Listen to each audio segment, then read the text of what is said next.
Good morning. How are you? I am good. How are you? I am well, thank you. Good. So, where are we today? We are at the Bickering Sisters airport location, which is super cool because you can get your coffee or food or whatever, and you can watch the planes fly in and out, which is a lot more entertaining than what They're I like thought. right behind us. Kind of. Yeah. There's I've already seen some really cool like little tiny planes go by. There's a really cool blue and white one that I was like, oh, I like that Shiny. paint job. Yeah. Yeah, that one caught my eye while I was on the phone just a second ago. Yes. But Yeah, it was really cool. Awesome. So what are you drinking?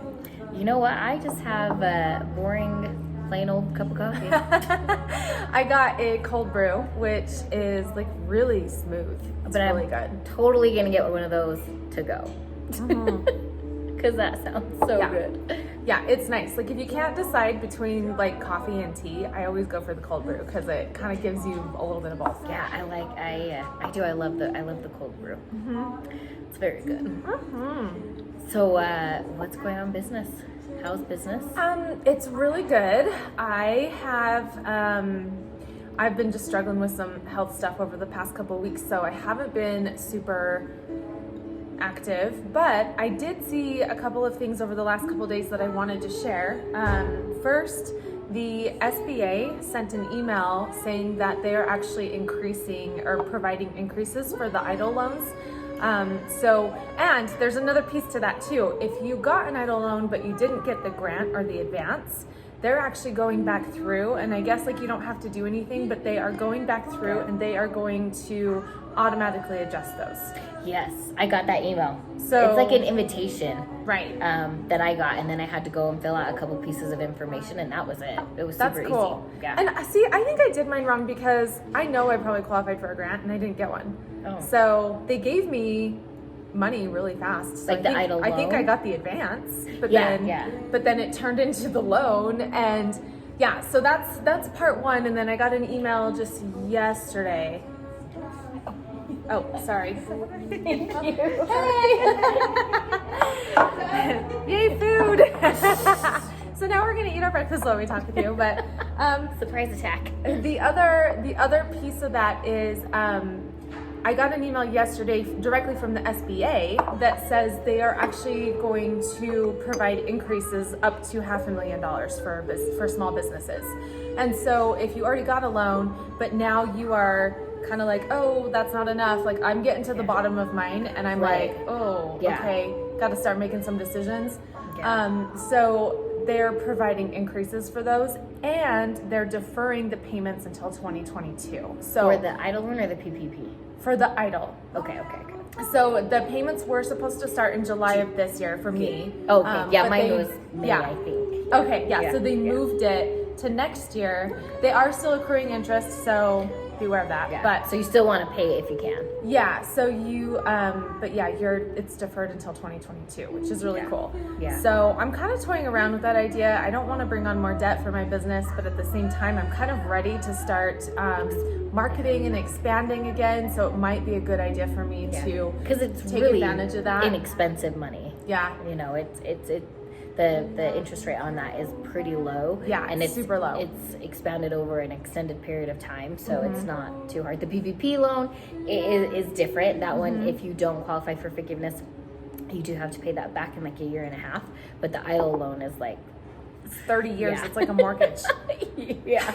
It was, and that's the reason I decided to go with it, because I had a small business loan through Ogden City, and I had a low percentage rate on that by business standards, but this even cut that. I think it cut my payment in more than half, so it just made sense to do it. Yeah. I'm kind of just toying with that idea, and then I think this morning I got an email that they are doing, and I think it's a Utah thing. So the governor's office just released it's like a Utah, what was it called? The Catalyst grants. Yep.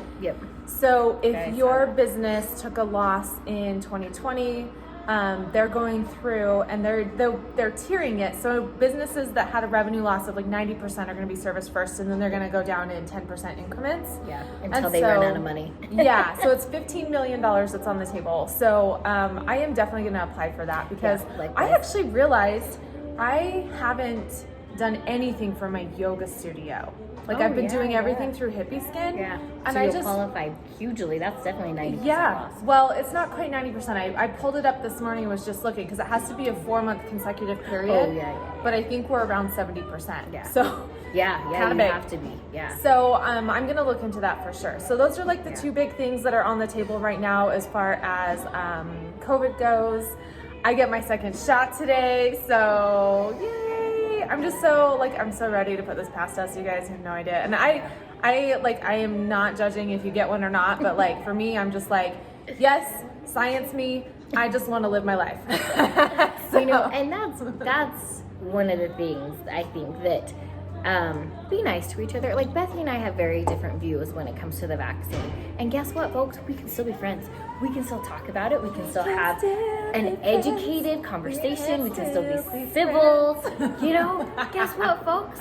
Whether you're for it or against it, y'all can still be nice to each other. it's true. Yeah. Like, it's insane how mean people have gotten about this. Yeah. Like, it's and our views are very different. And guess what, folks? That's okay. totally fine. It's your life. Yeah. You know? My body, my choice. Like, Yeah. I can, do what I want, and so can you. And at the end of the day, we're still gonna be cool. Cheers to that. Yes. Yeah. Be nice, folks. Come on, man. Like, we all going through a hard time right now. Yeah. Yep. So, what's new with you? I'm Um, gonna eat some of this. Looks what good. is new?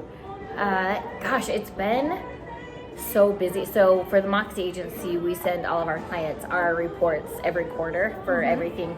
And so this week has literally been nothing but crunching numbers, pulling numbers, and creating all the reports. And so it's hasn't been my favorite week. Yeah. But a Those very suck. necessary week. I was just going over and I was like, holy cow, like we got a lot done in Q1, and we just kind of went above and beyond for a lot of our clients, which is absolutely how we should be operating. Yeah. But God, when when you're doing it, you don't realize, and then you pull the report and you're like, okay, go ahead. Yeah. So it was really, really awesome to see how great of progress we made. And I think part of that is when things start to turn, the first thing a lot of companies do is they cut the marketing. Yeah. And so because so many companies did that, we were able right? We were able to make really, really solid, good progress for our clients who were able to hang on. Nice. and push through. And now, a lot of them didn't go that whole time, but they came back, 4 to 6 months into the pandemic. And so because they did that, oh my gosh, we've been able to just see some really great things happen. That's awesome. Yeah, so I was really excited with the different reports that we do. Yeah.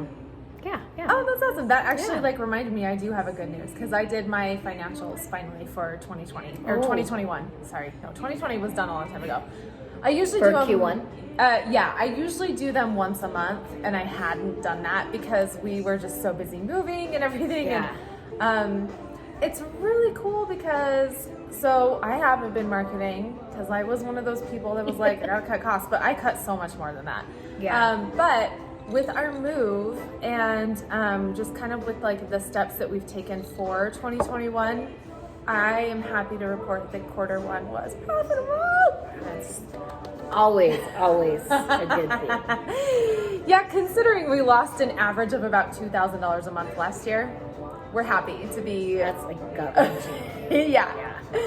Yeah, so we're happy to be looking back up. So yeah, I'm really excited, and really it's my customers, you guys. Like, they are so great, and this is, if you're watching, this is a shout out to you. Thank you so much for supporting us because Well, thank you. yes, because it means so much, and it really is. Like, I can do all that I can do on my side, but it still comes down to if people are If they're willing, gonna buy it or not. right? Like, if they're buying and supporting my brand. So Right.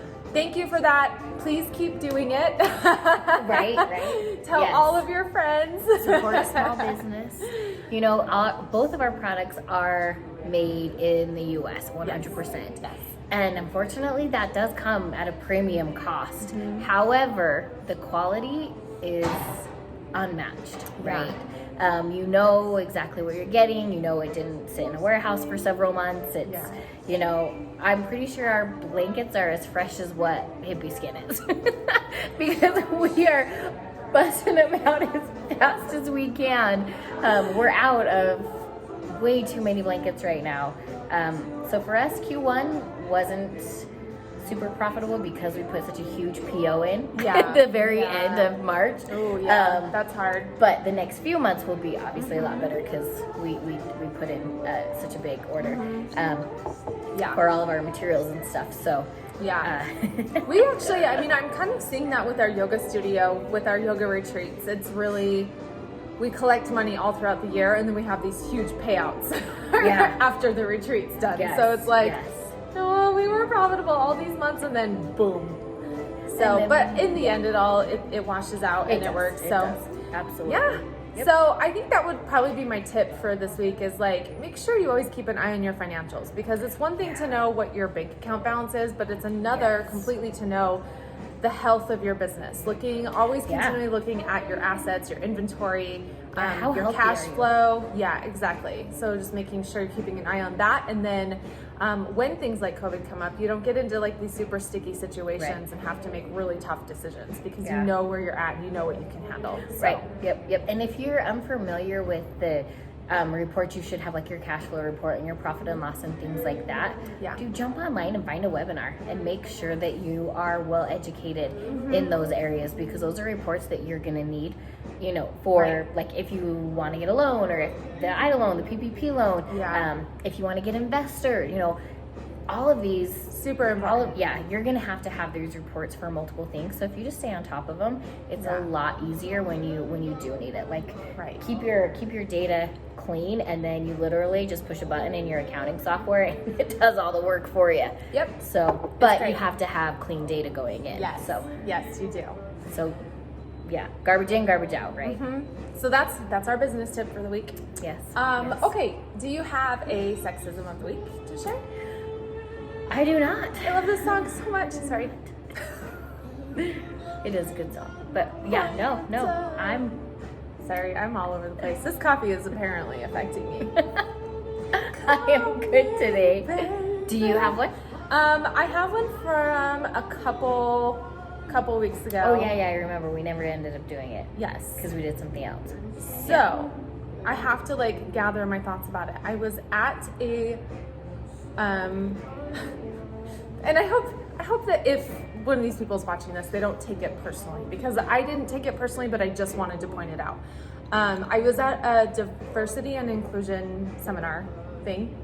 It wasn't really like a seminar. It was like one of those, anyway, it was a presentation. And there are a lot of like sort of like crossovers, I guess, like being a woman I think gives us maybe a little bit of an advantage to understand what other like minorities might go through. Definitely not to the extent that they do, but it was really interesting to me because I was in a room with a bunch of men and there were some women and all of the women were kind of like, she was asking a bunch of questions like, have you ever this, have you ever that, and like the women are raising their hands, but like not a single one of the men had to raise their hand, like, and that kind of was it was supposed to be an eye-opener. And this guy was like, well, what about, like, you guys are just talking about like the BIPOC and like the women, but what about the men? And I'm like, it's so hard for me. I did get a little bit heated, and actually the presenter messaged me after and was like, thank you so much for like standing up and being an ally and using your voice. But I was just getting frustrated because I'm like, it's really sad that like you can present a guy with all this information about how women and everybody else has to live their lives, and they still are like, but what about us? Like, that's taking away from us. And I'm like, this world was built for you. You are living in the world that was built for you. And so why do you feel like something's being taken away? We're not trying to take that away from you. We're just saying, hey, you just want to join the fun. Hey, we're here. Recognize us. See us. Treat us, you know. And so that was super frustrating for me. And I did want to comment on that because I was just like, but I mean, I try really hard to put myself in this person's shoes because I really admire him and think he's a great person. And I tried so hard, but I'm like, Yeah. just wasn't there. Like it might feel like something's being taken from you, but if you were able to like remove yourself from that and just step back and say like, oh, this world was built for me. What can I do to make it better for everybody else? Yeah. And I think that's really all that needs to be said about that. But anyway, so that was kind of my observation. I like it. Without I like getting it. too deep. But Yes. anyway. All right, cool. Well, do you have anything else you'd like to share? Shall we dig into this delicious food? I'm like just looking at that for the first time. It Right? looks so It's good. so good. Oh my gosh. You should The like zoom sandwiches it in is on my the jam. like slide it across the table so look they at- can see like look at Look that. at that. Looks amazing. See that bacon on there too? Oh my gosh. So once Looks so again, good. we are at the Bickering Sisters in the Yes. airport location. They also have one on Grant in downtown Ogden. Yes. So definitely check them out. And they have at their Grant location, they have the most amazing patio. Oh, ever. yes, they do. It's so cute. Yes. And it's just, I love it. I Definitely. absolutely love it. It's perfect for like Saturday or Sunday brunch. Yep. Or, I mean, really anytime, but. Or that's what sipping I like to do. coffee on the patio. Yes. The weather's starting to warm Yep. up, so let's get outside. Yeah, meet a friend and, go chit chat on the patio. Awesome. Okay, Yeah. well, we'll see you guys next week. Yes. Thanks for tuning in. Don't forget to caffeinate. And hydrate. See I got ya. water this time, actually.